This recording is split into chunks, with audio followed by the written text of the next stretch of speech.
The views and opinions expressed on Analyze This are entirely those of the on air participants and do not reflect those of the station's board, management, staff, or underwriters.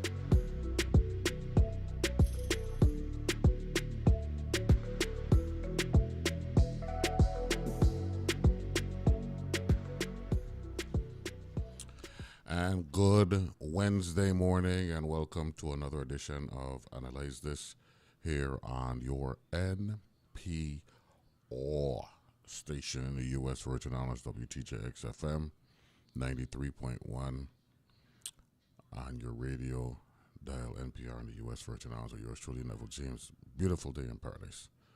Water is calm, very, very still. I'm going to reach out to the weather service in a little bit, so they can let us know what to expect for today, because I believe we're looking at some weather that might be coming in tonight or tomorrow.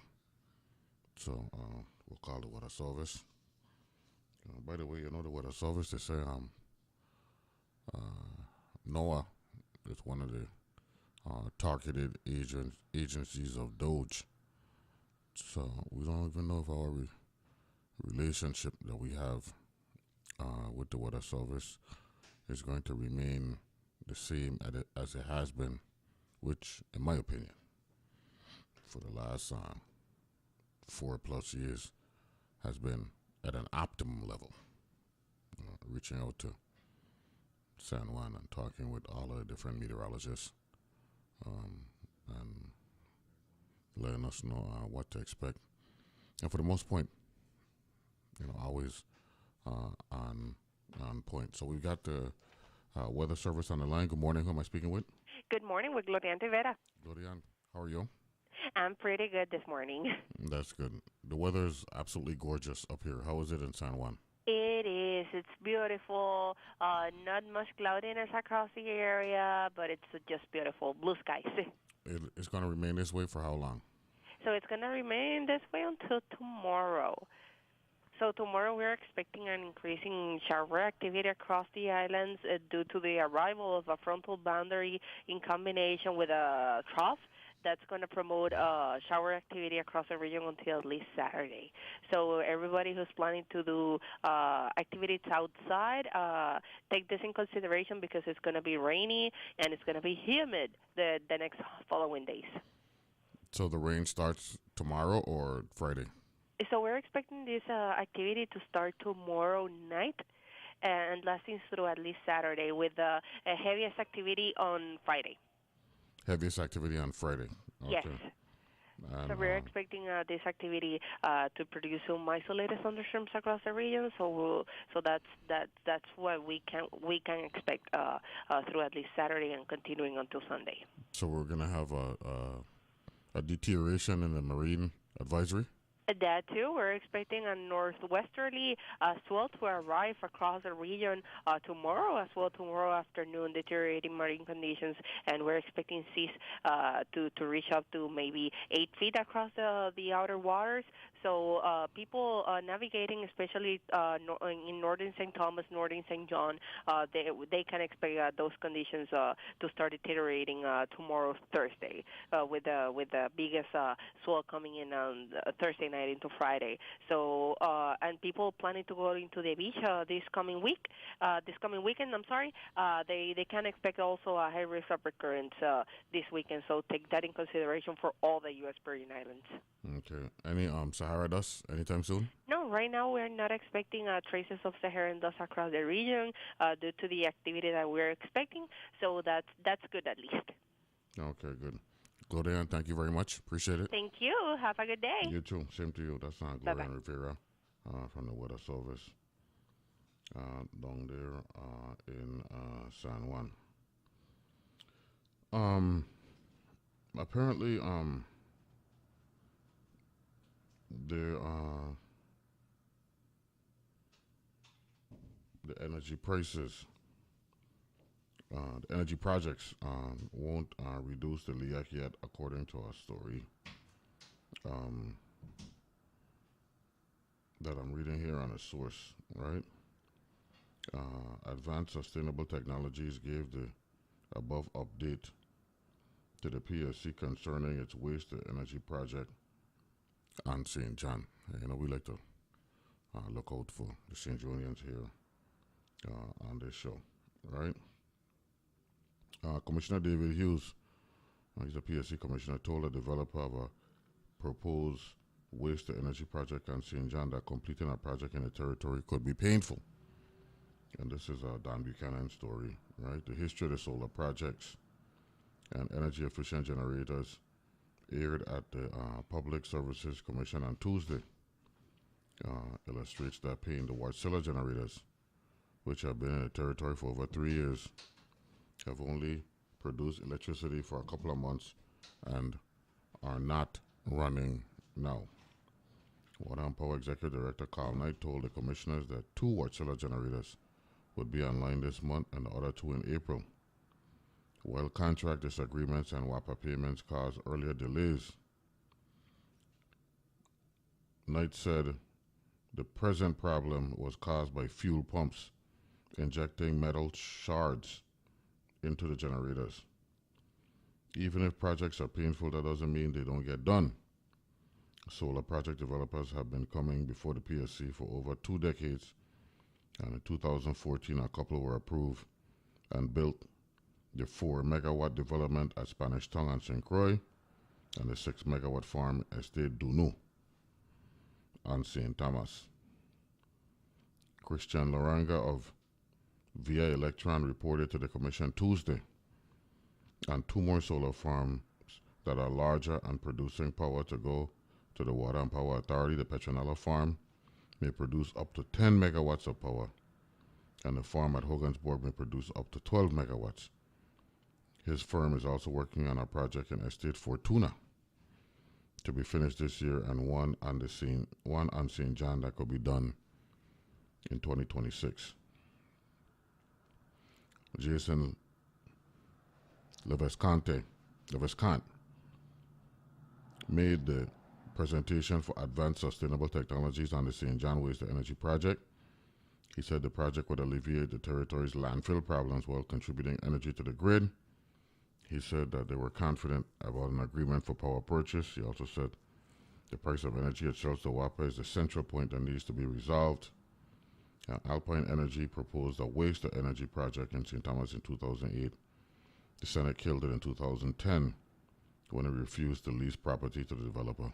Yes, I was a member of the legislature at that particular time. It was a Bavoni issue.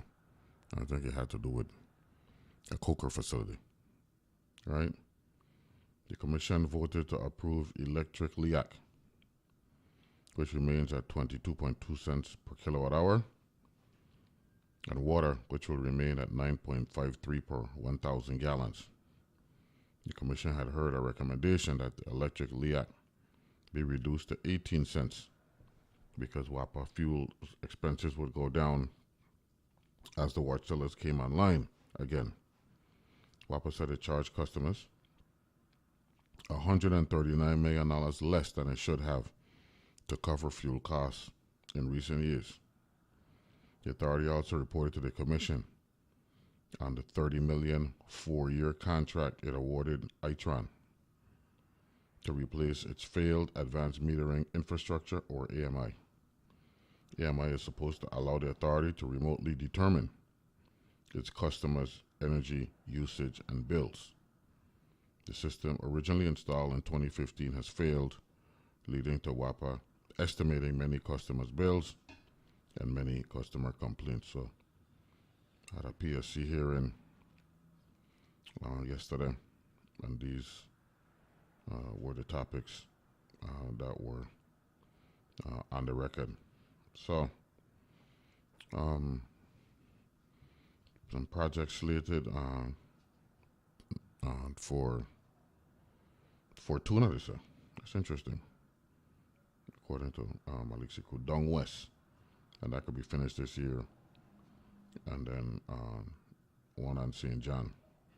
And the developer is the Petronella Farm developer, which may produce up to 10 megawatts of power, and also the Hogansburg.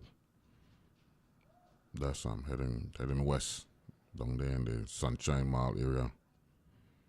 That's where Cashless used to be before it moved, some 20 years ago,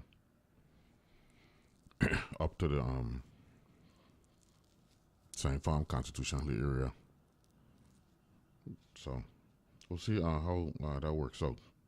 But the energy crisis really is something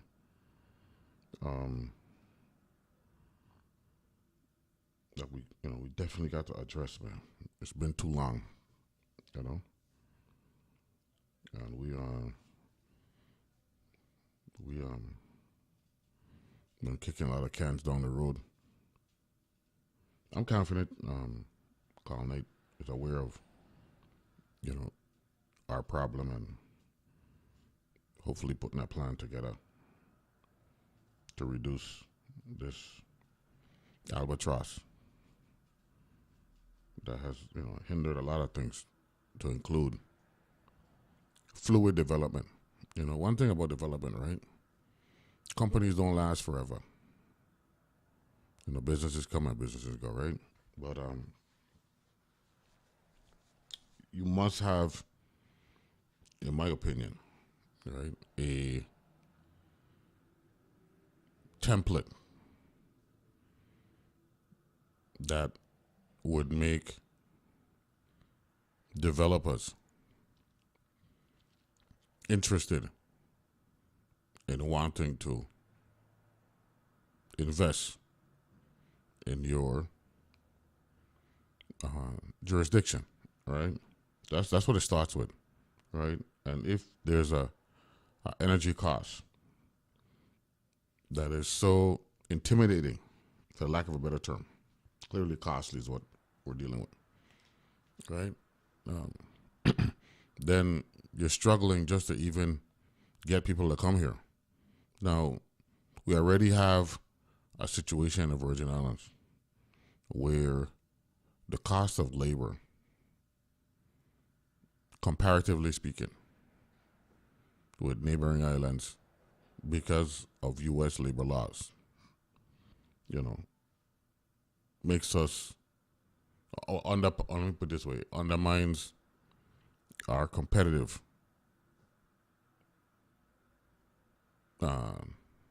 overhead,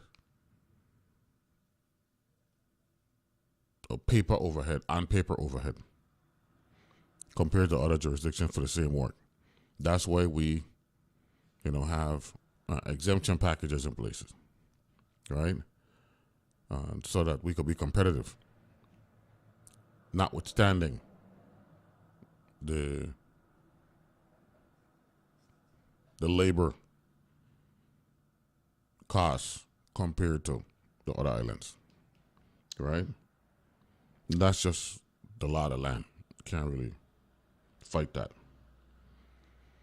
The thing that happens is we allow you to get these benefits so that you can recoup your investment, right? But the thing is the companies, as they approach the end of that package window, they realize, well, we become dependent on these percentages of, exemptions. And their argument, whether you believe it or not, is we can't compete, we can't exist if these exemptions are not in place going forward, right? Now, in theory, you would want some type of, you can't say incremental and graduated because we're talking about a reduction. That's it. Overtime reduction, right? If you're getting 90, then, at some point it goes down to 75 and then 60, 45, 30, 15. And then you get to a point where you're making so much money because your reputation is that good that you don't need the tax exemptions. That's how you would want, that's how it would be in a perfect world, right? But with the cost of living going up, it kind of undermines that plan or that wish. You check? So that's why you need the studies. All right? You got to, pour over that data and find ways, to keep yourself competitive, man. Looking at the numbers, anticipating, certain things happening as a result of activity or, laws that might go into effect at this particular point. 2 years from now, 4 years from now, 5 years from now. That's what you need. That's why we, spend so much money in education. You know what I mean?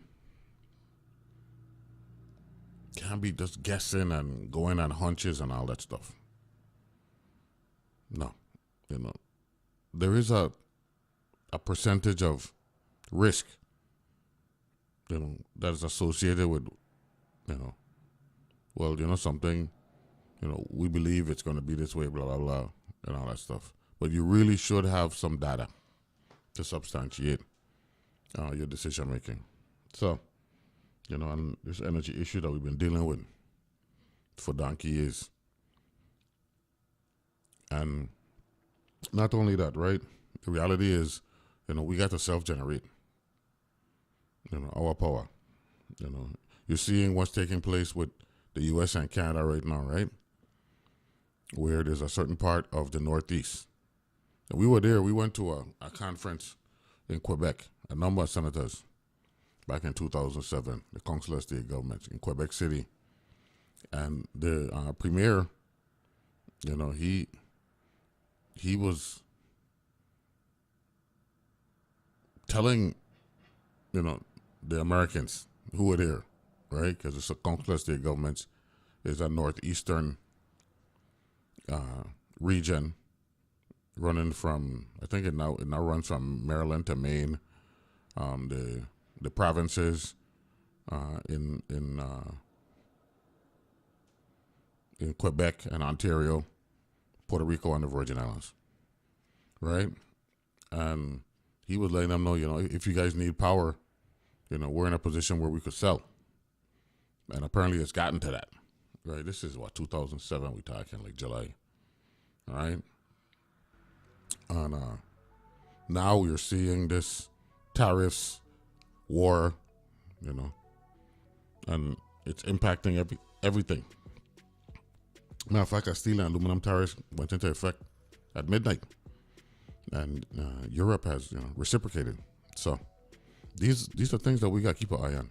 I know our thing is local, but it impacts us. What's going on globally and hemispherically. Okay, so we'll take a break and come back. The Attorney General is supposed to be joining us this morning, so looking forward to that. Be back right after this.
And we're back here on Analyze This. We're breaking down the cause and effect of the tariffs war that's impacting the world. All right. So apparently last night, right, effective March 12th, which is where we are today, right, at midnight, President Donald Trump officially increased tariffs on all steel and aluminum imports to 25% on Wednesday, promising that the taxes would help create U.S. factory jobs at a time when his seesawing tariff threats are jolting the stock market and raising fears of an economic slowdown.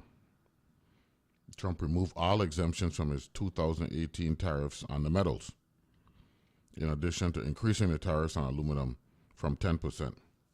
His moves based on off of a February directive as part of a broader effort to disrupt and transform global commerce. The U.S. president has separate tariffs on Canada, Mexico, and China, with plans to also tax imports from the European Union, Brazil, and South Korea by charging reciprocal rates starting on April 2nd. The EU, the European Union, announced its own countermeasures on Wednesday. European Commission President Ursula von der Leyen said that as the United States was, quote, applying tariffs worth $28 billion, we are responding with countermeasures worth 26 billion euros, or about $28 billion. Those measures, which cover not just steel and aluminum products, but also textiles, home appliances, and agriculture goods, are due to take effect on April 1st. Right? So that's 20 days from now. Right? Trump told CEOs in the Business Roundtable on Tuesday that the tariffs were causing companies to invest in U.S. factories. The 8% drop in the S&P 500 stock index over the past month on fears of deteriorating growth appears unlikely to dissuade him, as Trump argued that higher tariff rates would be more effective at bringing factories back. Quote, the higher it goes, the more likely it is they're going to build, Trump told the group. The biggest win is if they move into our country and produce jobs. That's a bigger win than tariffs themselves, but the tariffs are going to be throwing off a lot of money to this country. Trump on Tuesday threatened to put tariffs of 50% on steel and aluminum from Canada, but he chose to stay with the 25% rate after the province of Ontario, which I was mentioning earlier, suspended plans to put a surcharge on electricity sold to Michigan, Minnesota, and New York. In many ways, the president is addressing what he perceives as unfinished business from his first term. Trump meaningfully increased tariffs, but the revenues collected by the federal government were too small to significantly increase overall inflationary pressures. Trump's 2018 tariffs on steel and aluminum were eroded by exemptions. And that's the cause and effect I was talking about, right? When you're doing something, right? There's this old adage, for every action, there's an opposite and equal reaction. That's a physics thing, right, that we learned growing up, right? In the marketplace, it's the same thing, man. Just as a pocketbook thing, not a physics thing. And a next thing about using tariffs so companies could conduct business or manufacture locally instead of buying products from outside. There's this assumption that as it relates to a certain skill, we're just as good as where it's coming from now. And my engineer just laughed and shrugged his shoulder. Just because you want to make jeans don't mean that you could make jeans like the best jeans maker. You know what I'm saying? And that applies to everything, right? So I understand, it's good nationalism, right? Wanting to, buy things that are homegrown, but they gotta be good, we're focusing on the quantitative, but the qualitative is part of it too. And if what you're producing or manufacturing can't hold up, like where you're accustomed to get them from, that could create a bigger problem, right? Because once word get around, now look, this thing that we buying, this thing ain't cutting it. You check? We can't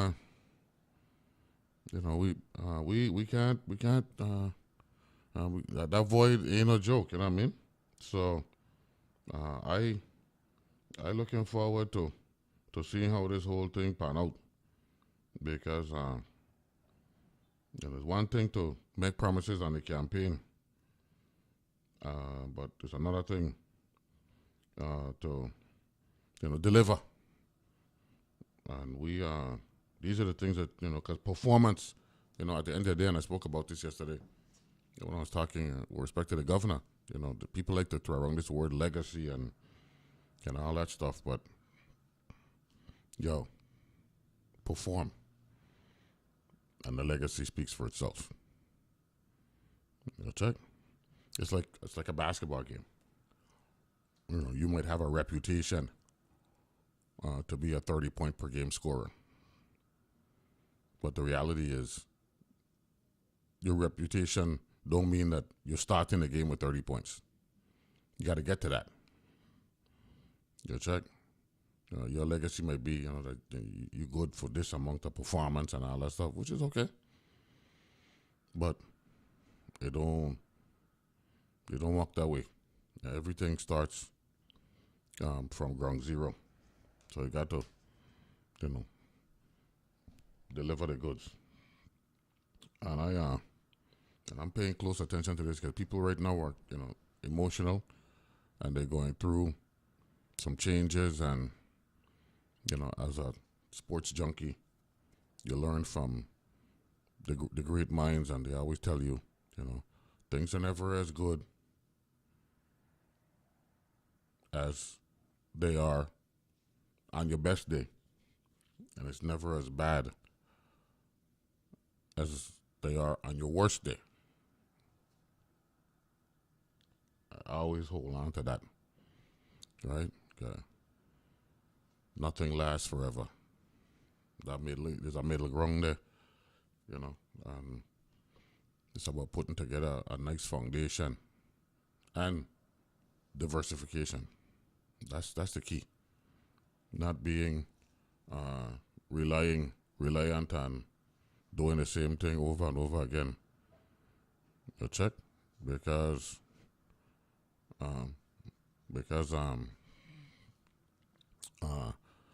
once you become predictable, you're in trouble.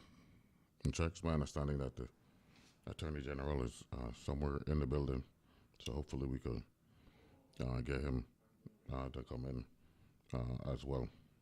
More on this Associated Press article. While Trump's tariffs could help steel and aluminum plants in the United States, they could raise prices for the manufacturers that use the metals as raw materials. Moreover, economists have found the gains to the steel and aluminum industries were more than offset by the cost they impose on downstream manufacturers that use their products. And I played that clip yesterday from Stephen Moore, who's a Trump economist, right? You might be focusing on one main area, but those other entities, and you see some gains in that area that you're looking at. But if the gains, are adversely impacting those downstream, entities, that you need to get the final product, then, what's the purpose, right? At these downstream companies, production fell by nearly $3.5 billion because of the tariffs in 2021, a loss that exceeded the $2.3 billion uptick in production that year by aluminum producers and steel makers. the U.S. International Trade Commission found in 2023, right? So we're looking at a net effect of minus $1.2 billion, right, in 2021.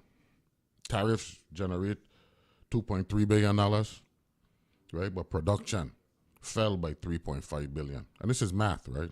By the way, it's my understanding with the Casino Commission tomorrow, Luther Rene is going to be here as well. You know, for those who don't know, Luther Rene, you know, they had teased him, calling him Mr. GDP, because, you know, when he was a senator and when he was running for office, he would, you know, focus a lot of his talk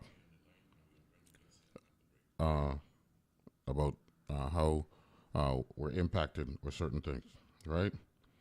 And finally, reading here, that we got caught on a line. Trump sees the tariffs as leading to more domestic factories, and the White House has noted that Volvo, Volkswagen, and Honda are all exploring an increase to the U.S. footprint, but the prospect of higher prices, fewer sales, and lower profits might cause some companies to refrain from investing in new facilities. We got caught on the line. Good morning, caller. How are you?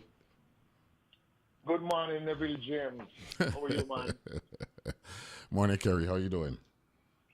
Well, me feel irate, man. Me feel good. You in the territory or you in the mainland? No, me on the U.S. mainland, man. Mm-hmm. You know, but you know, me got a phone call and you know, they told me it's a good opportunity to call in now to Neville James because you are talking about the tariff. Yeah. And we just wanted the next side of the eye to be, you know, recognized. Well, I'm reading an AP story, so it isn't really my side. The AP story. I'm reading an AP story that came out at 3:11 a.m. this morning. So you can counter what the Associated Press said. Go right ahead. Well, Neville James, I don't think anyone have a doubt that the tariff will cause friction in the market and the economy. No doubt about that. Mm-hmm. But Neville James, you know, if you really analyze what are going on, many of these countries treat America very unfairly for decades.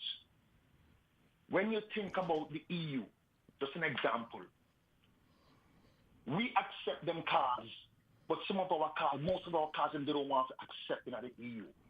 When you think about many of these countries, the trade deficit that America have with them, it's unfair.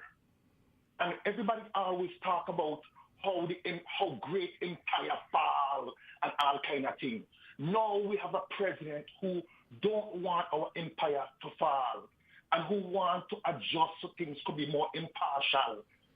Now we have a problem. And you see, this is the problem. They always talk about Rome fall and all type of big empire fall. Now we have a man who say, hey, all the unfair treatment that them do to America has to stop. Now, some of the opposition then have a problem with that. Because you know why? Sometimes I say to myself, maybe they want America to fall. No. Wrong. You know, one of the things that I try to, you know, do with my audience is let history speak for it and not just our opinions and all that stuff. Are you aware that in 2018, Donald Trump renegotiated NAFTA and set up his, which is the North America Free Trade Agreement, and put in place his own agreement just 6+ years ago in October of 2018? Yes. You familiar with that? Yes, I remember it vaguely that when he renegotiated NAFTA. I remember that. So that's the point that I'm making. Is he knocking his own agreement that he put in place back in 2018? Because I want to apply the logic, right? If in fact Biden was what he has said Biden was, which was the worst president in the history of our country, and he is now back in business and calling the shots, shouldn't the agreement that he negotiated in late 2018 with him at the helm now work for us? Why the need for the tariffs to the extent that he's talking about? Let me tell you something, Neville James. no one is perfect. No deal is Oh, perfect. I agree with that. Sometime in his first term, you execute. Even when you was a senator, maybe you put legislation in place, No, I have regrets. and then when you realize you have to amend it. Yeah, agreed. So that's all massive. But You know, I'm not like him though. You know, one thing he does is he says he never makes mistakes, and like he said he handled the COVID pandemic perfectly and all that stuff. So when you're taking those positions, and then you're saying, well, I got to modify now, your talk and your behavior ain't agreeing. That's the point that I'm making. well, I'm not gonna argue that point, okay? Because everybody have different personality. Mm-hmm. I'm not here to argue that Donald Trump personality is the best personality. Mm-hmm. But me want my children to be like Donald Trump. I'm not say that. But what me I say though is that if we can agree that many countries treat America unfairly due to trade deficit, do you agree with that? Not necessarily. There are instances, but I don't like the a lot of countries deal. I'm a numbers guy, so I would like us to look at it like what percentage of the countries that we have trade agreements with, right? Are trade. That's how I like to do things. I don't really like the vague application of a little bit or a lot and all that stuff. My training wants me to look at it from a percentage standpoint. It could be 30, it could be 50, it could be 70. I'm not saying it's not accurate. I'm just saying I'd prefer a number, not just throwing things out there. And that's really, why America struggles now, because people say things and then, some other people are gullible and they run with it. So that's the reason why, So we'll see how that and just because Kerry says something or Neville says something or Trump says something, that does not necessarily make it true. We need the data to back that up. Whenever Jim, me respect that you want to quantify due to your training and your analysis and how you analyze things. Me respect that. Mm-hmm. But do me a favor, man. Don't call me Neville, man. You like to call me Hole. You like to call me Holy, man. You can call me Neville, man. You like this Neville, James Neville. You can say Neville, no, we good. Hey, I have no respect for your man. I know that. But no problem. Joe, check this out.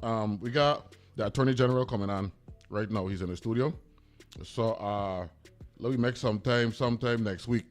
Let me look at the calendar. We make some time so you can call back in and we can look at the impact of the steel and aluminum tariffs that are in effect as of midnight. Respect, okay. Man. Have a good day. Yeah, man. Nice talking to you. Okay. And look, be safe up there, right? Because I don't want them going after you wrongfully. Okay. All right, man. Take it easy, Kerry. Yeah, we'll take a break and be back right after this with AG Gordon Ray.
we're back here. Analyze This. We're joined by the Attorney General, Gordon Ray, here actually in the studio. Pull that microphone a little closer, Mr. AG, so you can still relax. You know, 'cause that's the reason why you're on the couch, right?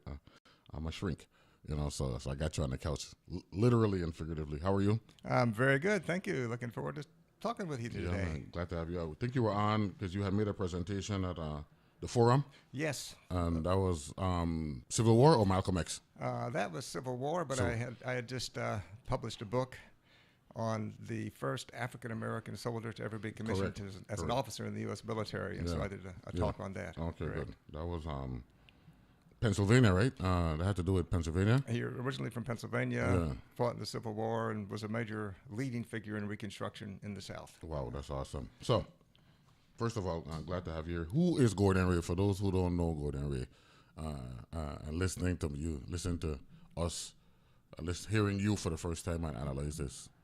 Describe yourself. Describe myself? Mm-hmm. Wow, okay, that's a hard one.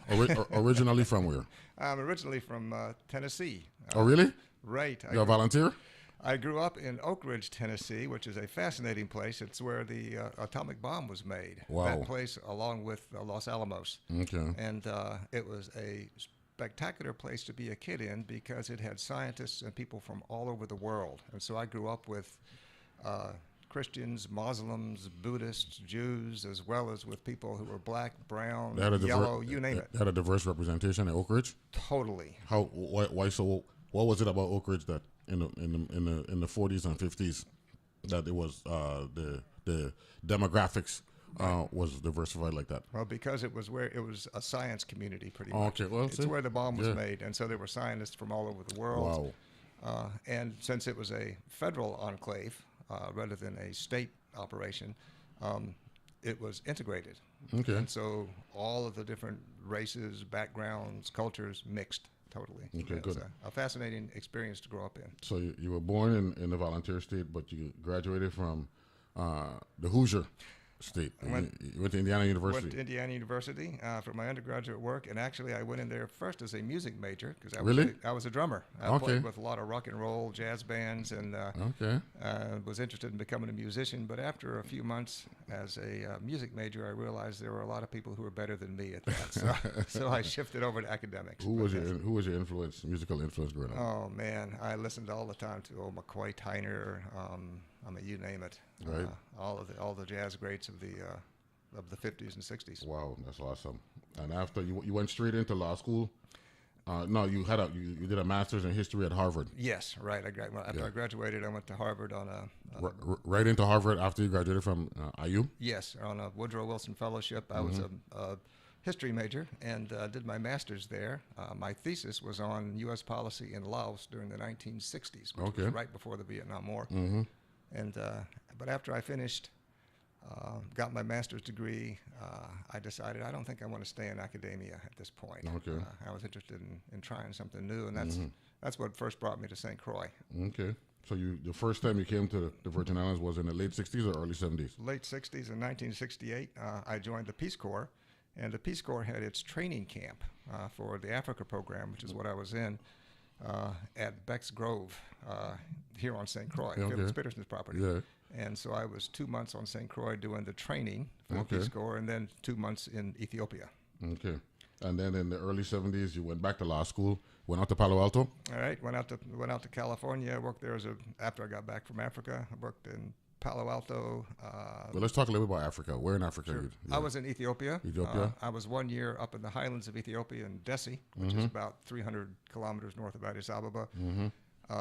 Is Addis Ababa as beautiful as people? Fascinating place. Say that it is. Like every big, it's in the mountains. It's up high. It's in the highlands. It's a spectacular place. And Wow. This was in 1968 and 69 that I was working in that area. Wow. Dessie, which is the town I was in for the first year I was there, is a smaller town. It's a provincial capital of Wello province, which is north of Addis Ababa.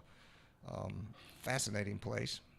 And the second year I was there, I was out in the Ogaden Desert near the Somali border. Working with groups out there. So this is all part of the Peace Corps mission? All part of the Peace Corps mission. And I also had a chance during the summer of 69 I think I had about 6 weeks off, and so I hitchhiked and traveled all around Tanzania, Kenya. And, so you saw Kilimanjaro? I saw Kilimanjaro. Is that a real look up? You're looking straight up because is that high? I recommend it. It's beautiful. It's absolutely beautiful. That's awesome. Ended up down at Dar es Salaam and then back up to Mogadishu and then back into Ethiopia. So, wow. And in those days, those countries had just gotten their independence recently. Yeah. And they had been colonized by England, right. Belgium, Germany, France, etc. Germany. Yeah. Right. Yeah. And in those days, being a poor Peace Corps volunteer, I hitchhiked around. I'd end up in villages at night, and people would offer to put me up in their places. Any life-threatening situations? Never in that. The Wow. only life-threatening situation I had was when I was traveling to near the Somali border, and an American who had been fighting in some of the in the Congo. He was a pretty crazy guy. Threatened to kill me and murder me when he learned I was a Peace Corps volunteer. For real? For real. And, wow. He pulled out his gun, stuck it to my head, and I was getting ready basically to dive out the train, which was roaring down the track. And an Ethiopian who'd been sitting across from me, whom I'd been talking with in Amharic, the native language, saved my life. Basically, ran back, got a guard who came and captured the guy. Wow. But that was the only threat I had, and it wasn't from an African. It was from an American who happened to be an African. Really? Right. And he was anti-Peace Corps? Anti-Peace Corps, right. He was armed, and he'd been involved in as a mercenary. Oh, okay. Well, yeah. Okay. No. That crystallizes a lot of things. That was back in 1968, 69. So. Okay. So since you're talking this time, this is Che Guevara. When he had decided he wanted to leave Cuba, and he told Fidel, I got brothers and sisters who are being oppressed in Africa, in the Congo. I think it was the Congo. Yes. So this is the same, or a little bit later. This is like 4 or 5 years after thereabouts, right? 60s. Yeah. Late 60s. This is late 60s. Obviously, Castro came to power there in the early 60s. Early 60s, so. yeah. Yes, sir. Yeah, okay, good. So I just wanted to, from a time frame standpoint. You know. Right. We're late 60s. By the way, I met Haile Selassie twice. Oh, yeah? He was still Emperor of Ethiopia. He came by to view some of our projects. And I had the chance to see him and actually exchange a few words in Amharic with him. So. Oh, that's awesome. That's awesome. So, at what point did you say, time for me to go to law school? Well, after I got back from Ethiopia, I wasn't sure what I wanted to do. I worked a bit as a carpenter, and then I was very involved in the anti-war movement at the time. Okay. And I decided to go to law school, and Stanford accepted me. And that whole Berkeley area, Cal, Palo Alto, major protests enclave in America. Absolutely. And it was a fascinating place to be. I was there from 71 to 74. San Francisco Bay Area, it was the height, one of the centers, not only of the anti-war movement, but also of the civil rights movement. Yeah. As a matter of fact, I mentioned that my only really brush on the bad side of the law was during a anti-war, pro-civil rights demonstration that we had in Palo Alto when I was arrested along with about 300 other students for willfully and maliciously blocking a public thoroughfare during a peaceful demonstration. And I was we spent the night in jail in San Jose, and the next morning the judge called us all in and spoke to me directly and said, did you do this? And I said, yes, I was there. I was there on purpose. It was a matter of conscience, and I believe in what I stood for.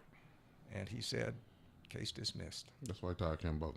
So you're talking 74. 74. Well, right. that event was probably in 72. It was while I was in law school. No, I'm talking about you graduated in 74, right?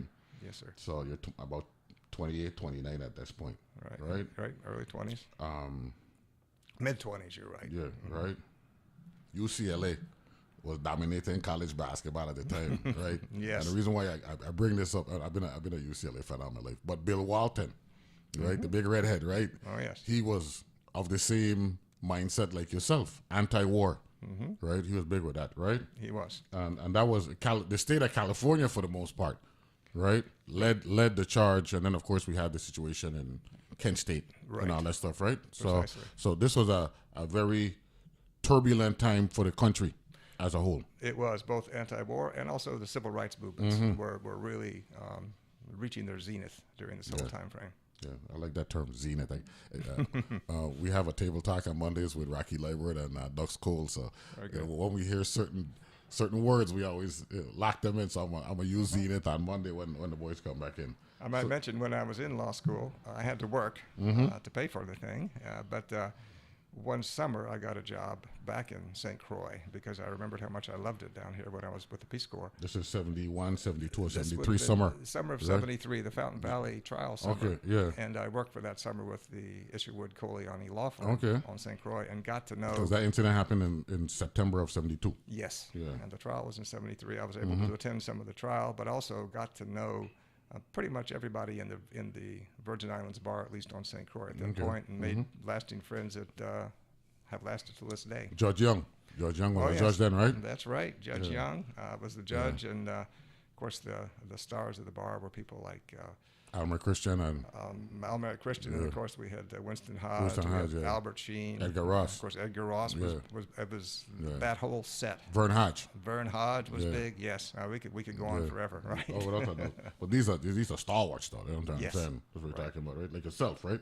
So, well, I wasn't in that category at that point. Well, you were still wet behind the ears, right? No question. Still learning, right? Now, I see you've been barred in California, Washington, D.C., the Virgin Islands. Those are the only three jurisdictions you've been barred in? Yeah, those are the three that I'm members of the bar. Yes. Okay, good. Oh, and then you actually, at one point, you went before the Supreme Court? I've been before the Supreme Court, and I've been a member of the Supreme Court bar as well. What makes that unique compared to the other bars? Well, I mean, it's the highest court in the land. Yeah. All right. And again, whenever you. But that's an appellate. That's an appellate. That's on the appellate side. Yes. Appellate side, yeah. Right. Okay, good. So, your claim to fame in the Virgin Islands is civil litigation, right? On behalf of the Virgin Islands, right? That's one of the claims. Yeah. Well, that's what that's why I try to focus on. You know what I'm saying? So, gotcha. And you have worked in the Virgin Islands as a lawyer for over 40 years. Yes, sir. I just mentioned what I look at, as a claim to fame. What's your highlight to this point? I mean, being the AG is a very prestigious position and all that stuff. But along the way. It's hard to say. I came down here working full-time. I had been a federal prosecutor in Washington, D.C. for about 6 years. I had been an assistant U.S. attorney up there. I'd worked with a big Senate investigating committee with Senator Frank Church and Mondale investigating CIA, FBI abuses.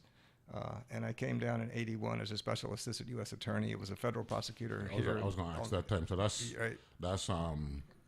during that's Reagan, early Reagan. Yes. 81. Right, and I had to come down because it's an interesting story. I was in D.C. When Reagan was elected. I was a federal prosecutor, and I was the executive assistant U.S. attorney, which is sort of second or third in charge of that massive U.S. attorney's office in Washington. Okay. And when Reagan came in, he, of course, appointed new U.S. attorneys, as a new president always does.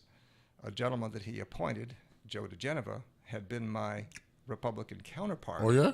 In Senator Church's committee. Oh, yeah, Joe DeGeneva? Joe DeGeneva, right. Wow. Back with the Church committee, whenever the senators couldn't agree on what are, the language of a report, they'd have me and Joe DeGeneva go into the back room and come up with a compromise, which we always did. Okay. And so we knew each other, even though politically we were at opposite poles. Where was Scalia at this point? Scalia. Because we were dealing, and that window you're talking about, we were dealing with our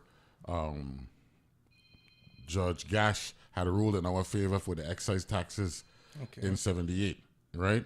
And the appeal, the case turned out to be Blumenthal versus the VI, right?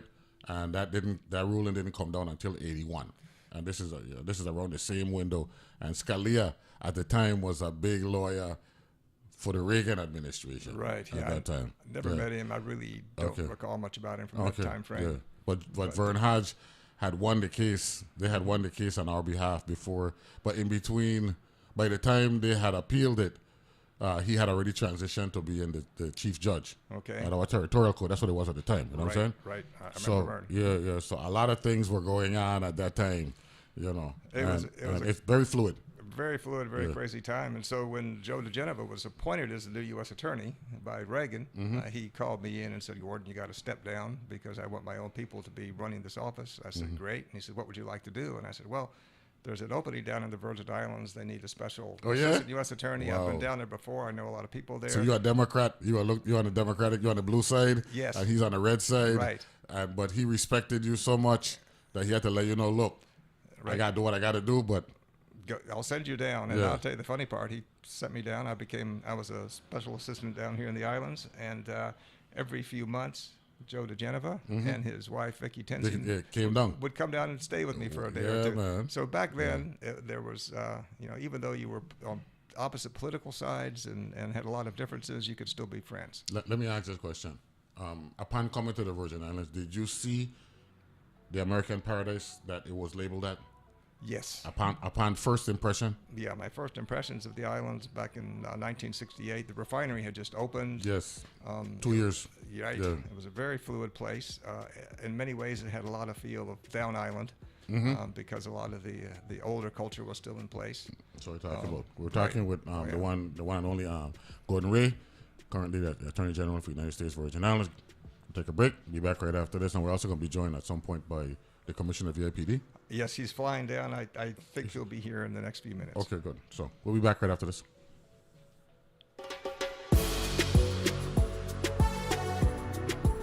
The views and opinions expressed on Abalyze This are entirely those of the on-air participants and do not reflect those of the station's board, management, staff, or underwriters.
The views and opinions expressed on Abalyze This are entirely those of the on-air participants and do not reflect those of the station's board, management, staff, or underwriters.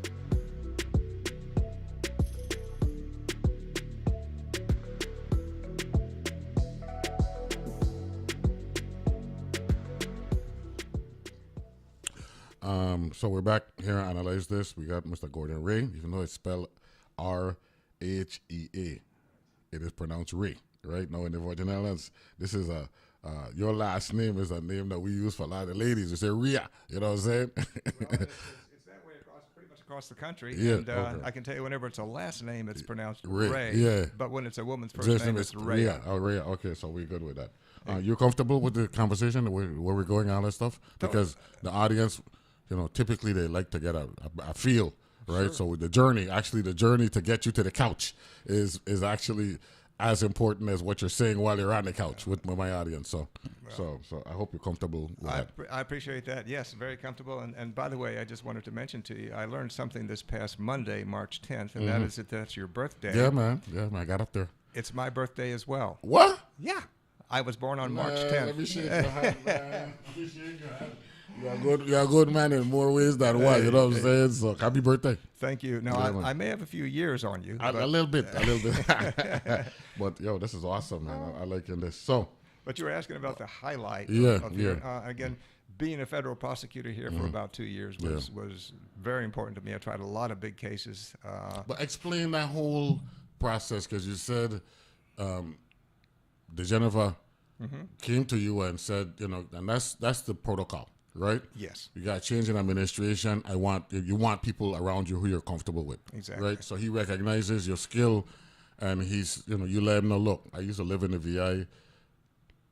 I'd like to see if I could, if you can get me back down there. Yes. It works. So you were, what was your actual title when you came here per the Geneva appointment? Okay. Per that appointment, I was a special assistant U.S. attorney. Special assistant U.S. attorney. Call me. And I was just like any of the other line assistants. Did we have a U.S. attorney for the Virgin Islands at that particular point? Yes, there was one. Ishmael Myers. Okay. Right. Myers was U.S. attorney. He turned out to be a judge, right? In the end, right? He did. Yeah. Exactly. Judge Myers out of St. Thomas, right? Exactly. Yeah. He was U.S. attorney. I was stationed in the St. Croix office, although I tried cases on both islands. I tried the big Top Hat case on St. Croix at the time. The big burglary of the Top Hat restaurant. And several murders. Because back then, Judge Marsh was still here at the time. Marsh was not here. He had already got back to the States. Right. Yeah. It was David O'Brien. Judge O'Brien. Yeah. And Elmira Christian. Okay. Were the two federal court judges. And believe it or not, back in those days, all of the local felonies were tried in federal court. Yeah. So we were doing the murders, rapes, robberies. And that was our appellate court as well. And we went up to the Ninth Circuit, right? Yeah. I'm sorry, the Third Circuit. The Third Circuit. But because we didn't have a Supreme Court, right? The district court also served as an appellate level, right? Yes. At that particular point. I just want to make sure my history is correct with that. The district court was at the appellate level for cases that were tried in the territorial court. Correct. And those were predominantly misdemeanors, that sort of thing. Correct. Now, there's a distinction with the tribunals. A certain title, something 3 or a title 4 or whatever it is. Can you explain that to the public so that you can rest that down? Explain, the distinction between our courts at the Supreme Court level and a Supreme Court level in the state. There's a distinction. Explain that. Well, I mean, our system has changed. Back then, in the early 80s when I came here. There was a territorial court, which was sort of the equivalent of a state court, but a lot of what would have been tried in a state court in the U.S. was tried in our federal courts here. And appeals from our territorial court would go into the federal court, and appeals from our federal court would go up into the Third Circuit Court of Appeals, which was in Philadelphia. Right. Exactly. And from there, it could go into the U.S. Supreme Court. Okay. That changed, obviously, in more recent days, and so we now have a Superior Court, which handles all of our local offenses. Basically, the Superior Court is the equivalent of a state court in the U.S. And we have a Federal Court, which is pretty much the equivalent of a federal court in the U.S. because it handles federal cases. And we now have our own Supreme Court, which is taking the appeals out of our Superior Court, and appeals obviously out of the federal district courts on St. Croix and St. Thomas go into the Third Circuit Court of Appeals and then up to the U.S. Supreme Court if necessary. There we go. So the public has a structural understanding of how we go about dealing with that. Now, you went back into the private sector at some point? I did. A good friend of mine was Thomas Alcon. Tom Alcon, I'd met him back in 1973 because he was with Isherwood and Coleoni then, and he was becoming sort of the preeminent plaintiff's lawyer on St. Croix. And I joined him, and we set up Alcon and Ray, a law firm. I believe we started that in 1983. You on Company Street or King Street? We were on King Street for several years in the old Pentheny building, and then we moved up around to some other spots and ended up on actually up above Company Street. Okay. Right. Yeah. We did pretty much all plaintiffs' cases, and at that time, the bulk of the cases were injured workers from the refinery, from the oil refinery and from the bauxite refineries. And then we got Hess and Harvey. Right, Hess and Harvey. Yeah. And then it now obviously changed Alcoa and then Martin Marietta, whatever. But also we did a lot of the big product liability cases and got into doing environmental litigation. But most of it was for injured people. We did no real civil defense work. Because of my background as a prosecutor, I also ended up doing a fair amount of criminal defense work. So that's when I got some real experience in doing that side of practicing law. But okay, so and Tom Alcon and I had that firm going for about 15 years, I'd say. It was throughout the 80s. So that took you into the 90s. Into the 90s, yeah. Exactly. And we were, I think of ourselves at that time as being sort of the preeminent plaintiffs' civil attorney firm. Okay, good. So then you head back to the States? Back and forth, right. Our first son was born right before Hurricane Hugo. We were living here, of course, You were here in '89 when we were slammed? Sure, yeah, slammed. I'd been living for, since the early 80s on Little Princess Hill, and our house was just destroyed with me in it, my wife, and our 4-month-old son.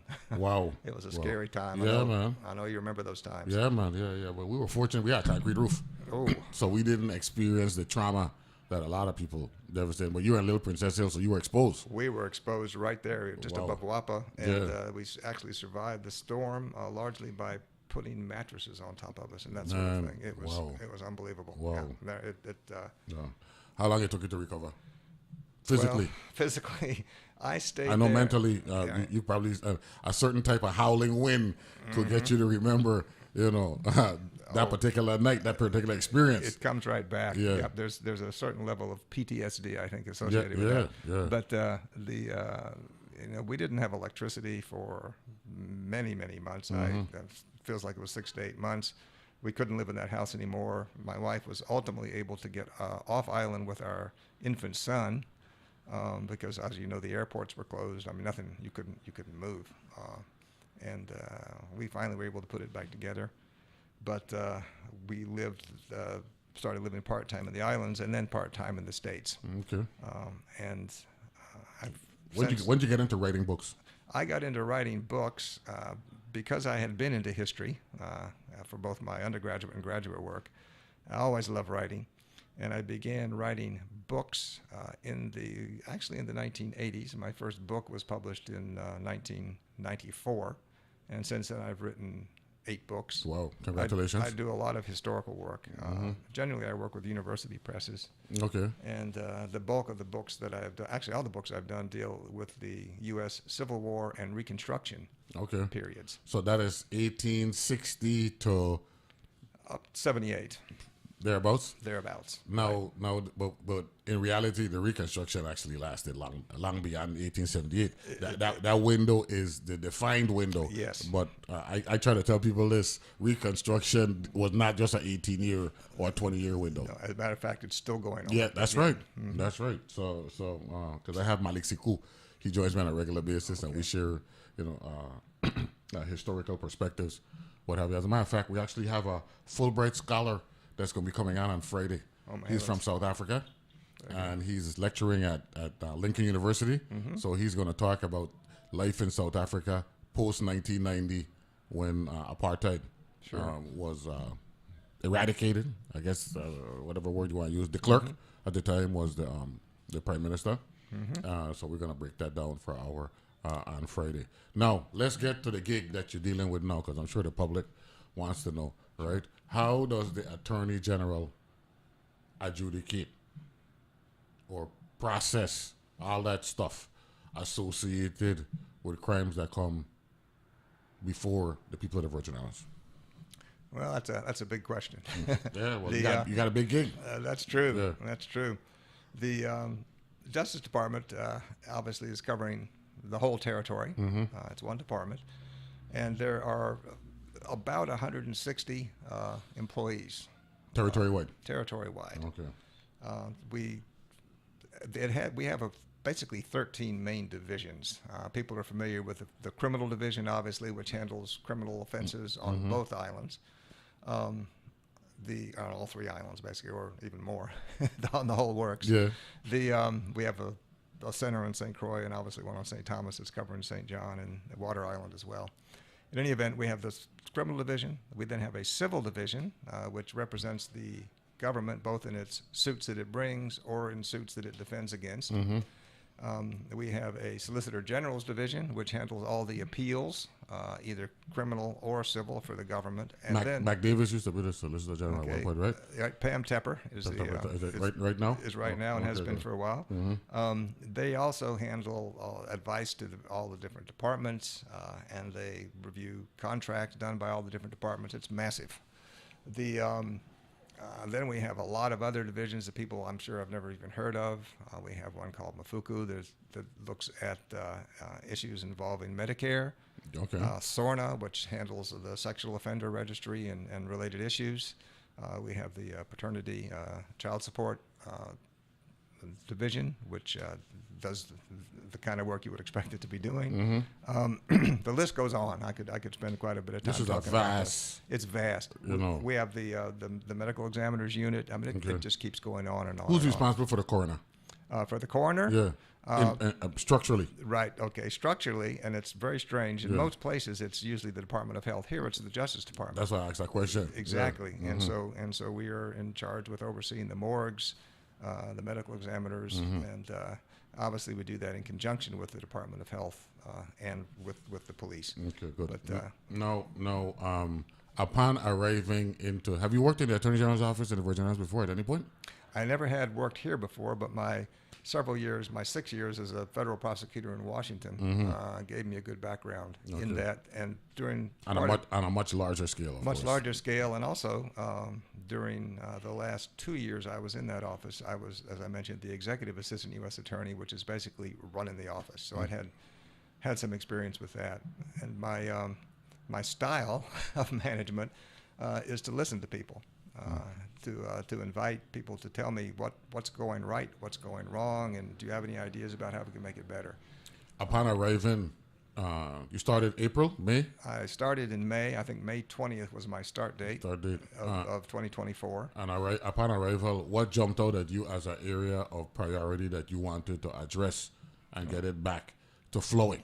One of the big things I saw right away was that the Justice Department, the police department, the U.S. Attorney's Office, federal law enforcement, everybody was operating independently, and there was very little cooperation between the departments. So camaraderie was critical. I said, this is important. We've got to reach out to our companion law enforcement agencies, because we're all in the same business, in the same place, working to solve the same kind of crimes. Let's talk. Let's work together. Also, I wanted to reach out to the public defender and to the defense bar, because even though we're on opposite sides, we need to move cases. We need to reach results that are going to be fair, because the Justice Department is not just there to put people in jail. It's there to do that when you need to, but it's also there to try to help people. And so I wanted to put that kind of a system together. And so that's been sort of a priority of mine for some time. What other areas, from a personnel standpoint, did you think you needed to be beefed up? Well, we needed to also beef up the number of people that we had in several of our different divisions. There's a lot of personnel shortages. I know the Justice Department is not the only department that has shortages, but we actually had a doctor in here last week who spoke about the need for more specialty doctors in specialty areas. So we're deficient. Right. I'm just being candid, and I don't, and I'm not knocking, because we're not different from other jurisdictions who have shortages as well. But that's an issue that we're dealing with. And we had some big shortages, let's say in our criminal division. We need more prosecutors. The ideal situation would be 2 prosecutors per courtroom. That's pretty much the national standard. We aren't anywhere near that. Wow. Our Solicitor General's division. Are we actively recruiting? Yes, very actively recruiting. And again, it's funding issues that get in the way, but we are actively recruiting. Another goal of mine in the recruiting area is to try to bring in more local lawyers. Okay. People with local experience, familiarity with the local culture. And the terrain. And the terrain. Yeah, man. Well, who know people here, who know what's going on, who can talk to juries, who can handle all of that. And I just want to say that there are several good applicants who've come in. And what's your relationship with the current U.S. attorney? Very good. Right. Delia Smith and I talk all the time. And I also have a very good relationship with her criminal chief, Mike Connolly. Mm-hmm. And I've cultivated that because, as I viewed it, the U.S. Attorney's Office and AG's office, or DOJ, are really on similar paths. We should be working together. And there's a lot of cases that have both local interest and federal interests. Another big thing is that the federal government has the ability to get a lot of the forensic work done, the DNA testing. I could go down the list, but there's a lot of that sort of thing. No, I'm glad you went there, because 10 years ago, Senator Francis and myself, when I was a senator, I'm now washed up, right? Mm-hmm. Right? We passed legislation to construct and create a forensic lab in the Virgin Islands. Yes. Now, that's a big undertaking, right? Because it requires a lot of security protocol, because the biggest thing is protecting evidence, right? And not wanting evidence to be contaminated and all that stuff. Right. Would that be beneficial to the Attorney General's office? I think that would be great if we had that. We don't. Mm-hmm. Right now, we're in a situation where a lot of that kind of evidence has to be sent off island. Mm-hmm. It can be almost forever before it comes back. And adversely impacted. Yes, and adversely impacted. You have chain of custody issues, as we say in the law, all sorts of things like that. By working in conjunction with the U.S. Attorney's Office, they can get a lot of that done for us through ATF, FBI, various testing agencies. And so I've tried to cultivate that relationship. Also, I've spent some time cultivating a relationship with the police department. And I know we have the police commissioner, Mario Brooks, I think, who... No, he's going to be joining. As a matter of fact, it looks like you've been hosting radio shows before, because we're actually going to segue to him. He's going to be joining us in the next segment. Talk about the relationship between your agency, the Department of Justice, and the Virgin Islands Police Department, which is critical, right? Yes, very critical. And I asked him if he could just join us for a few minutes today, and he was very interested in doing that so that we could show you that Justice and VIPD are working together to help. We got that. We'll take a break and be joined by Commissioner Brooks right after this. Thank you.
And we're back here, Analyze This, having a great discussion with Gordon Ray.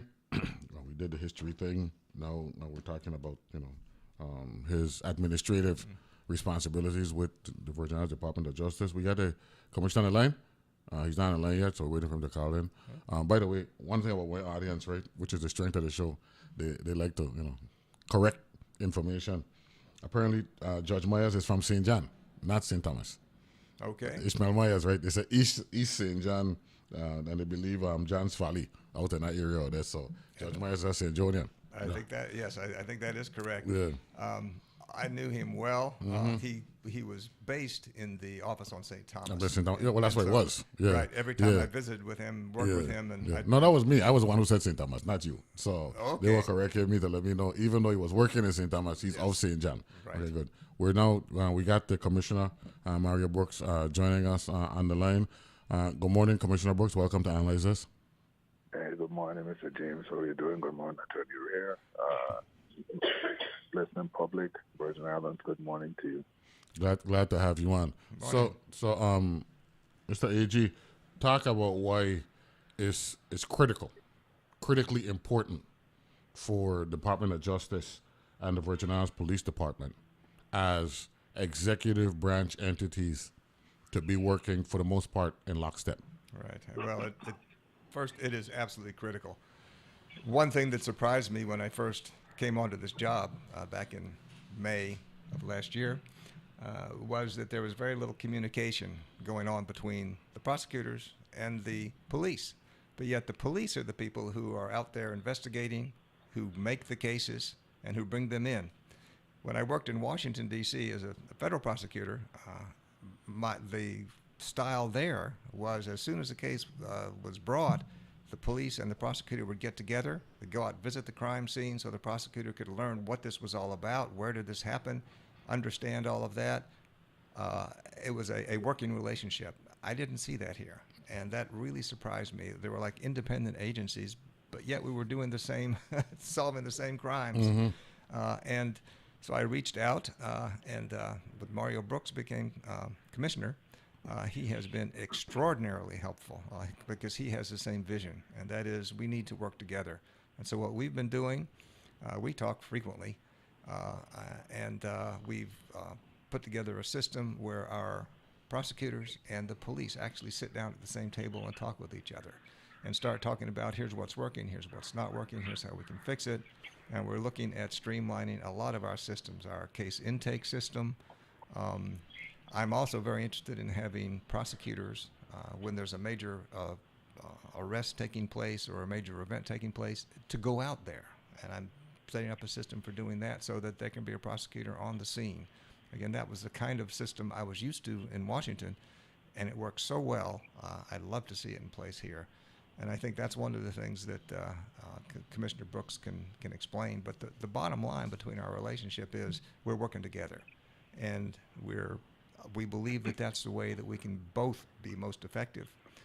And we invite the community's input. Because, again, the police can't function, we can't function, unless the community also works with us, talks with us, reports things to us, and understands that we're all on the same page. Commissioner, what's your take on what the Attorney General just articulated? Oh, he's 100% correct. It's so important that both agencies work together because, again, while we're not police department personnel, the police department, we really enforce the law when there are arrests made and so forth. There must be discussion, there must be collaboration so that when these cases go before, whether it's a judge or a jury, they're complete. They're being reviewed appropriately, and they meet the standard that is needed in order for the case to be adjudicated correctly. So that was one of the issues that we had identified, and Gordon and I sat and we said, hey, listen, we have to make sure that this occurs and it occurs as frequently as possible. So we have him and I could discuss on a regular basis, but our teams, they meet on a monthly basis. Sometimes as soon as a case comes up to go before the courts, they have a review, they do their discussions, they ensure that they're prepared appropriately. And that's the way the partnership is supposed to work. So I'm very happy that we had an opportunity to meet, and we both have the same vision and goals for our department. And a good testament as to what exactly can occur when we work together is what occurred yesterday. And we made those substantial arrests there in St. Croix. So I'm really excited for the partnership, and I expect that it will continue to reach higher heights. Now, yesterday, talk a little bit about Attorney General, what transpired on St. Croix that the Commissioner just referenced. Well, we made some arrests, and this really harkens back to what happened actually this past Sunday there at the fish market in Frederickstead. Okay. You're aware of the shootings that were there, I'm sure. Yeah. That was this Sunday or the Sunday before? It feels like it was just this last Sunday. Yeah. No. It was the Sunday before because Dr. Hendricks was on last Wednesday or Tuesday, and he actually was in Frederickstead, so it was the Sunday before. Okay. An incident happened in Frederickstead, right? The days run together in my mind. Yeah, the time flies fast. That's what time flies fast, yeah. Whichever. As soon as that all happened, Mario Brooks reached out to me and also to my special assistant, Ricky Messer. We reached back to our office, and what happened right away was the police were there on the scene, doing exactly what they do best. And one of our prosecutors, the head of our criminal division, came over to Frederickstead and was there as well, so that we had both the AG's office and the police VIPD all together and cooperating and working together, and it was fantastic. Some warrants were also needed for these people, and those were issued, and the arrests were made. No, without giving away specifics, because we're dealing with a live case. Exactly. Right? The evidence gathering part was smooth, in your opinion, or sufficient enough to allow for you to be confident to go before the judge to get the warrants?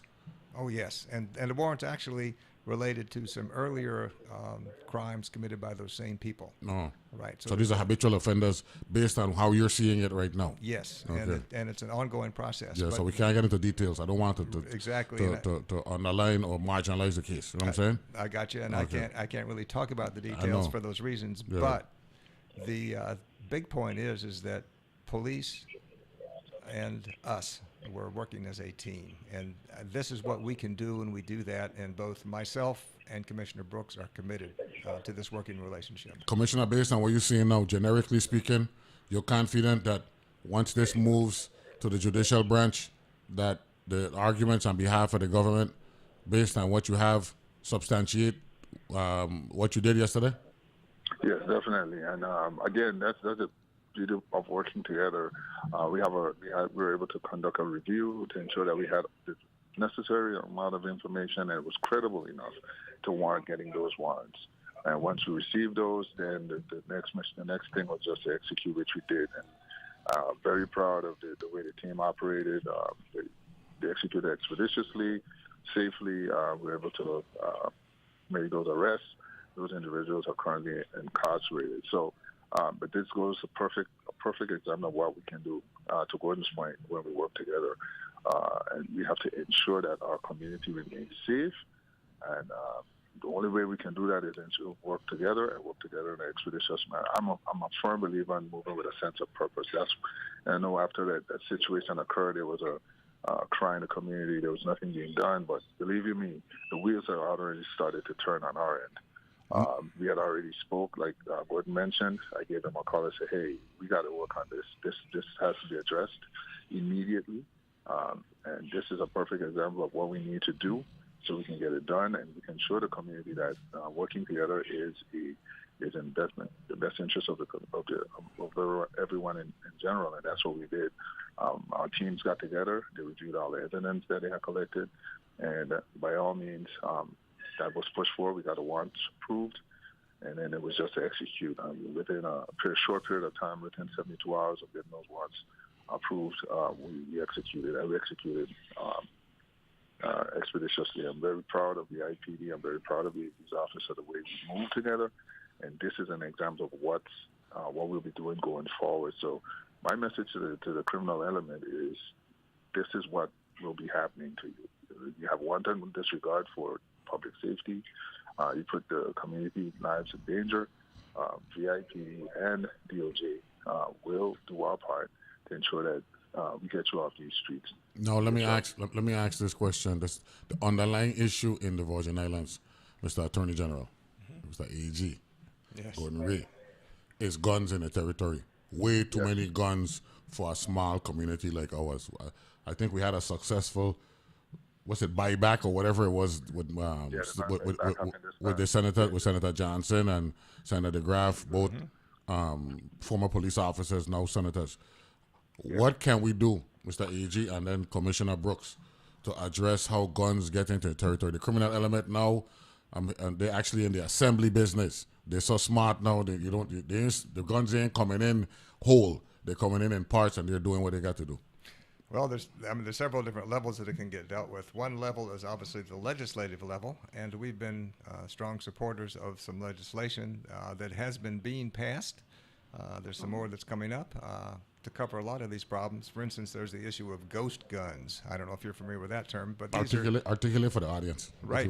Ghost guns are guns that are assembled from parts and don't have serial numbers or anything like that on them. Mm-hmm. We have a statute that says that you can't basically deface or get rid of a serial number on a gun. But these never had them in the first place, and so that charge could not be brought. So we cooperated in getting that statute amended. So there was some legislative fix that says basically if you have a gun, it has to have a serial number. Yes, it's illegal if it doesn't. So that covers ghost guns and everything else. So we've been able to expand in a lot of those areas. Obviously, the big question is how do we stop them from coming into the territory? And I think that's going to take some cooperation with some of our sister islands, including the BVIs, the Commissioner Brooks and myself, and the U.S. Attorney and others have been starting to put together a system so that we can talk with our counterparts in the British Virgin Islands to come up with ways to stop or slow down or impact the trade in the inter-island trade in weapons, in drugs, and of course in human trafficking. So there's several different levels where that can happen. The bottom line, though, for any of this is we also have to rely on the community. Oh yeah, we rely on the community to report to us. So the cliche "it takes a village" is real. This is not just an adage or a cliche. Exactly. The police need to have people come to them and tell them, here's where guns are, here's where violent things are taking place. Because no part of the system can work without the community. The community is the ultimate law enforcement agency that we have. Yeah. Now, Commissioner Brooks, I want to ask you this question in a different vein. What about our ports? What can the police department, in working with the Port Authority and points of entry, to address this problem that we got, which has been like a 25-year problem now, with way too many guns coming into the Virgin Islands?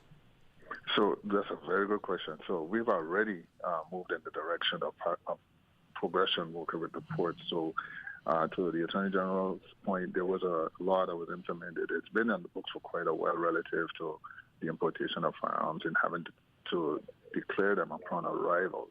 As a result of that, a few years ago, we opened the kiosk or the substations that you see at both Cyril King and Henry Rosen airports.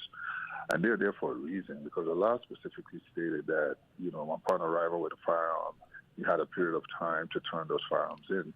Individuals would leave the airport and go, and then if you pull them over, you stop them, you find a firearm, they'll say, well, I was going to the nearest police station. There was always a loophole.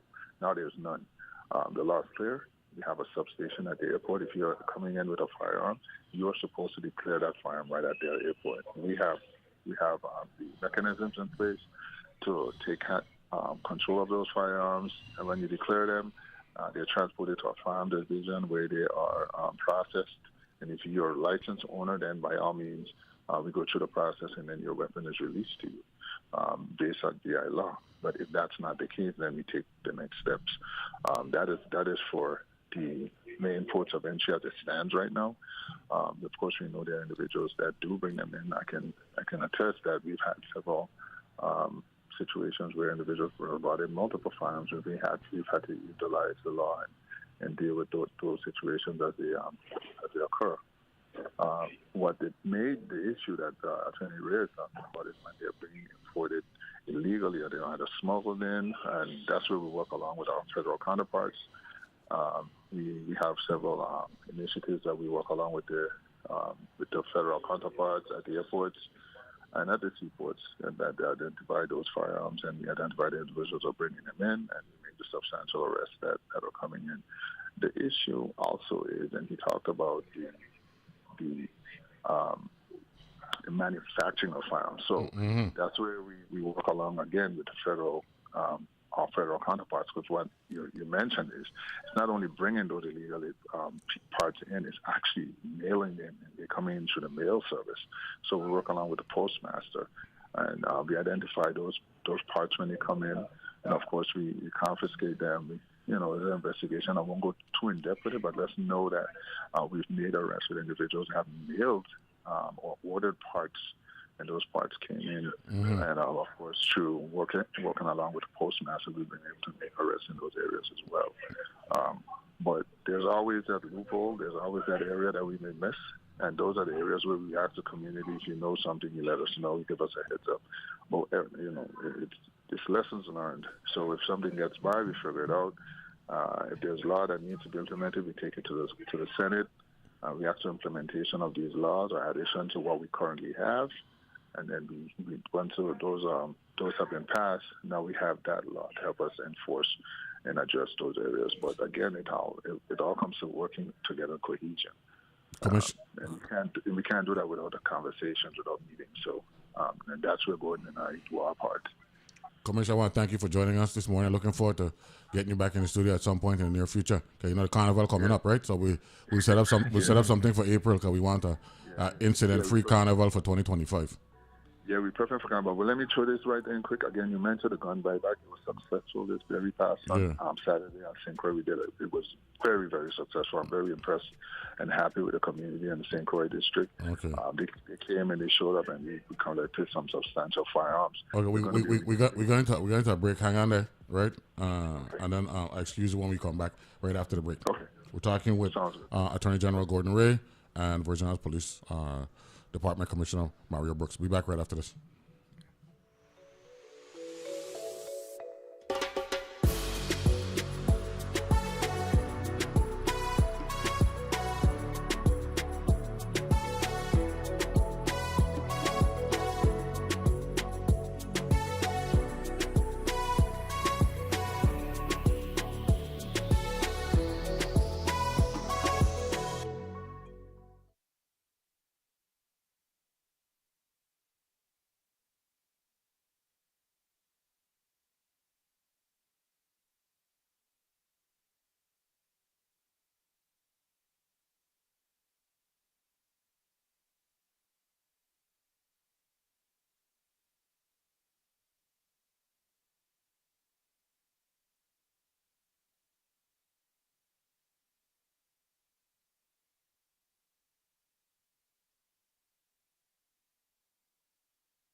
And we're back here to analyze this. We got the Virgin Islands Police Department Commissioner Mario Brooks on the line, and we got Attorney General Gordon Ray here in the studio. Commish, good morning once again. You are wrapping up the information about the success with the gun buyback? Yes. I was just telling you that we had a successful showing on Saturday on St. Croix, very successful. Collected a substantial amount of firearms. I think we'll have to press her out again this sometime today to let the public know what we did. And then we're going to be doing St. Thomas, St. John this coming Saturday. So we're really looking forward to just bringing this program out to the public, giving them opportunity. Those individuals who may have firearms that's sitting around in a house, whether it's a deceased family member that had that firearm or somebody gave it to them or was found, whatever. No questions asked. We're not asking any questions. We don't need any IDs. You bring it in. We have it evaluated, appraised, and you walk away with cash. No questions asked. And all of this, of course, is in an effort to just get these firearms off the street. And while some may think that it's not people are not going to turn in firearms, again, Saturday proved that it's not true. We collected a substantial amount in the St. Croix district. So again, I want to thank the community for participating and coming out and just taking the lead and just assisting us in getting these firearms off the street. That just speaks a lot about where we are and what the community wants as far as safety is concerned. So thank you again. I thank you, Mr. James, for the opportunity to come on. I will take you to that. You will be seeing me soon. I'll have Glenn set it up, and I'll be visiting you soon. And Gordon, thank you again for your support, my brother. Look forward to doing some wonderful things with you in this community. Thank you, Mario. We will keep working together. It's been a pleasure. Definitely. Thank you. Have a good day, guys. Thank you very much, Commissioner. Okay, bye. Yeah. Good. That's Commissioner Mario Brooks joining us for the last segment and wrapping up. Had a successful gun buyback. So we got to give Senators DeGraff and Johnson props, right? Because I think they were the ones who were working with the police department to make this happen. So I don't want them to say that, it's just a police department thing. The Senators, I heard the PSAs announcing it, so we made that happen. So some questions, right? First of all, is there high turnover, or was there high turnover in the DOJ, and what attributed to that? Based on what you've seen over the last 10 months. Right. Yeah, I've been in here, close to 10 months in this job.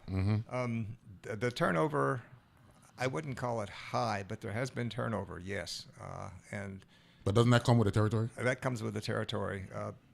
The hiring issues and the turnover issues are complex. I had 3 or 4 different attorneys leave. They were originally from the States, were down, and families wanted them back, that sort of thing. That hit us. We lost 3 big people that I particularly liked because of family issues. In the litigator area? Litigator area, yes, and one of my deputies also had to go. Also, people, younger attorneys looking for better jobs, higher paying jobs. One big issue, as I see it, is this one, and it affects us on the hiring side. A lot of Virgin Islanders obviously end up in the States, finish college there, and then go in the States, and then go to law school in the States, and then get a good job up there. So a lot of the cream of the crop, we can say, that would be great if we had them down here, aren't here anymore. And I really feel that. Fortunately, there are some who've returned, and I think what you're going to see over the next few months is we're able to start to bring more people on, is that we're going to increase the number of local Virgin Islanders in our department. Yeah, I'm committed to that. Okay. Second question. The legal realm, right, is about getting finality with cases, right? In some instances, plea deals are a part of the deal. How do you go about getting, based on your experience, the best plea deal where either side will come away from it still wanting more, which means that it was a successful plea deal, right? Right. Yeah. They say a deal is successful if neither side was fully satisfied. Correct. So what are the parameters that you put in place for plea agreements? Well, it varies, again, with each case. I'm having been a prosecutor for many years, as I mentioned, in Washington and then again down here, and having worked the defense side as well for many years as a defense attorney, I understand that a big part of the Justice Department role is to help people, not just put people in jail, but help people. I'm very concerned, for instance, young folks who commit a crime, who are then looking at facing the rest of their life with a felony conviction, which is going to mean they may never be able to get a good job. I mean, it's going to impact their entire life. I'm interested in setting up and increasing the number of diversion programs so that you can use the criminal justice system. Someone's arrested, a young person, for an offense. If their case can be held in abeyance and terms set so that they have to either complete school or do job training or do drug treatment or do anger management counseling, whatever it might be to fit the case. If they do all of those things, then their case could be dismissed or they could plead to a lesser offense. And that's a system that's used throughout the states, and I'd like to see it used more often here. I think it can play a big part in helping the entire community. That would be one type of plea deal that could be done, and we're doing some of that, but I'd like to see more. A big problem is there aren't a lot of good agencies set up that can help those people. In other words, if you're going to have anger management counseling, you need to be able to send them somewhere, and then that has to be financed. So it gets complex. But that's something, again, I'm interested in putting into place as much as we can.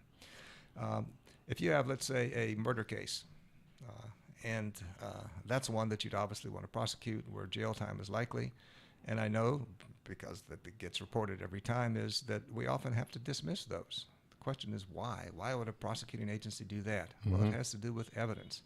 Our burden in a court is to prove guilt beyond a reasonable doubt. Yeah. Exactly. And if witnesses aren't there, if there's no good fingerprints, if all of the evidentiary bases that you need to prove a case aren't there, you really have no option. So you're making an argument now for the need for sound infrastructure. Absolutely. And for community involvement and help, because we've had many important cases, big cases that involve serious crimes that can't go forward because witnesses refuse to testify or come forward. They change their mind in their testimony, or the forensic analysis doesn't come through, and we can't prove the fingerprints or we can't prove the DNA evidence. That's what I was talking about, sound infrastructure, because you got to protect exactly right that particular necessary evidence that you're using exactly to make a case on behalf of the people. And if you don't have the evidence, you have no option to either dismiss it, or if you have evidence but it's nothing like you had hoped you were going to have, then the best route to go might well be to let the person plead out to something less than the full offense, because you don't have the evidence to go with the charge to substantiate the charge as originally presented to the court. Exactly, but you can get something, and something is better than nothing, without a doubt. And I know there's always, even though justice is what we want, exactly, right? But there are instances where some type of penalty or a compromise, right? You got to work. You got to work with what you got. Okay, right. Good. Now, you're an author, so you know about the Constitution and all that stuff. So I want you to educate me more and the public who may not know, right? District courts are typically Article 3. Yes. Right? Those are the federal courts. Those are federal courts. However, the Virgin Islands, our district court is Article 4. And that is because we're a territory. Yes. Break that down for the public in lay people language to the best of your ability, so that they can understand that just because we have district courts, it don't mean that we are parallel to district courts on the mainland. Right. Well, our federal district court is an Article 3 court, which is parallel with the federal courts on the mainland. Yeah. But our local court is not a federal court. It is in many ways somewhat parallel to state courts. But since we're a territory, there's also a federal presence, basically. Now, I'm reading something here. It said the District Court of the Virgin Islands derives its jurisdiction from Article 4, Section 3 of the United States Constitution, which authorizes Congress to regulate the territories of the United States. This distinguishes it from federal courts whose jurisdiction is grounded in Article 3. Right. Can you break that down? Okay.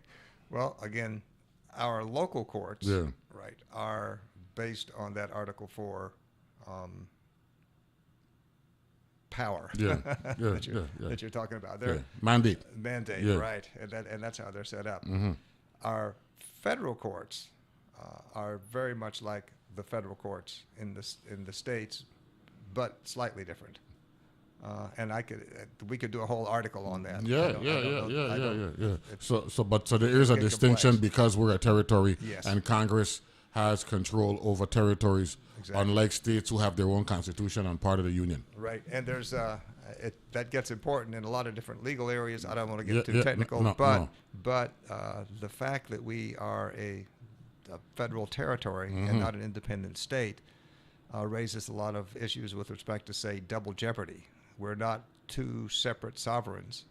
The courts have said that we are really a single sovereign, which puts us in the same package as the federal government is for a lot of legal purposes. So. There we go. Now, this is a question I was going to ask you, but one of my listeners asking a question along the same vein, right? At what point does Gordon Ray say it's over? Oh, okay. I guess you mean at what point? A full retirement. A full retirement. Yeah. You know, I've been asked that by a lot of people. I know most people my age are playing golf or sitting around watching TV. That's not me. Okay. I like to get out there and do things. I like to help affect change.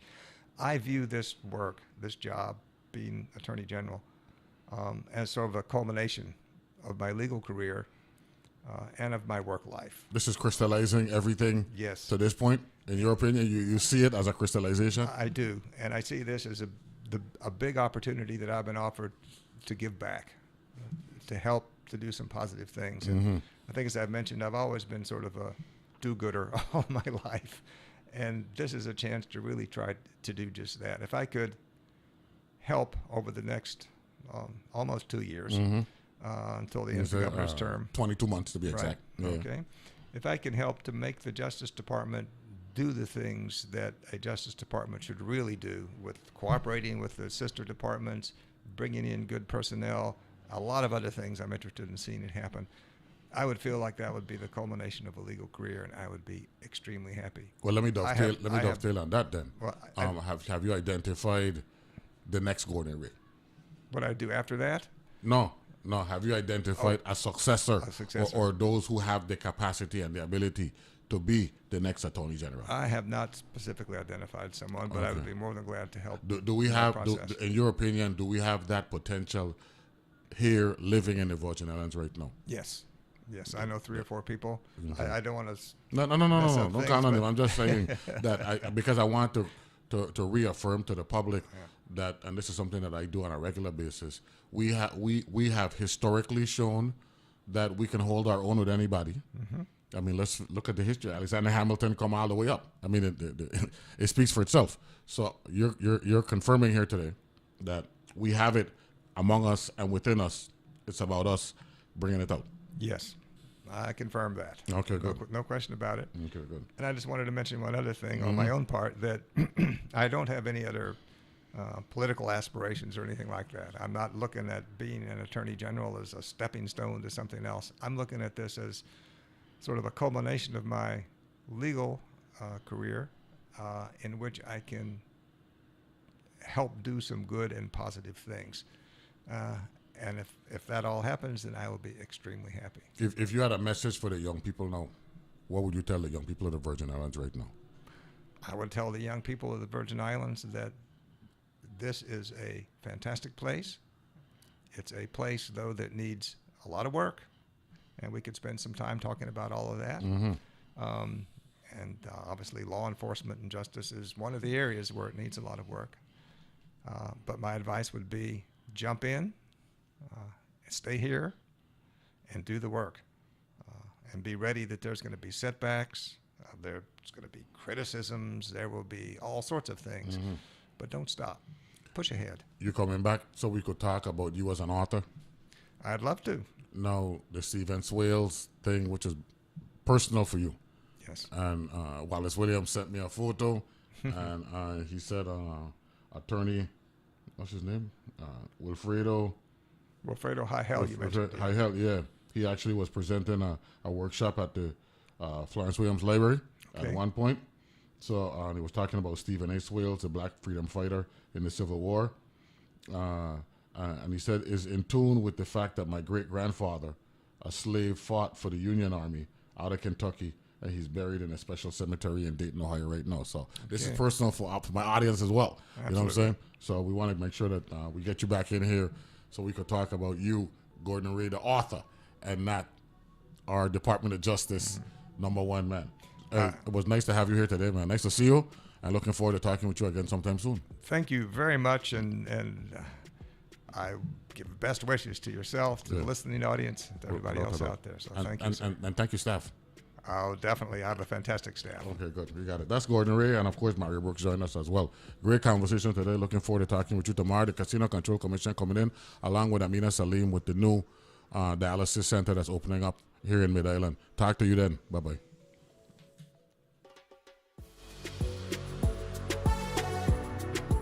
The views and opinions expressed on Analyze This are entirely those of the on-air participants and do not reflect those of the station's board, management, staff, or underwriters.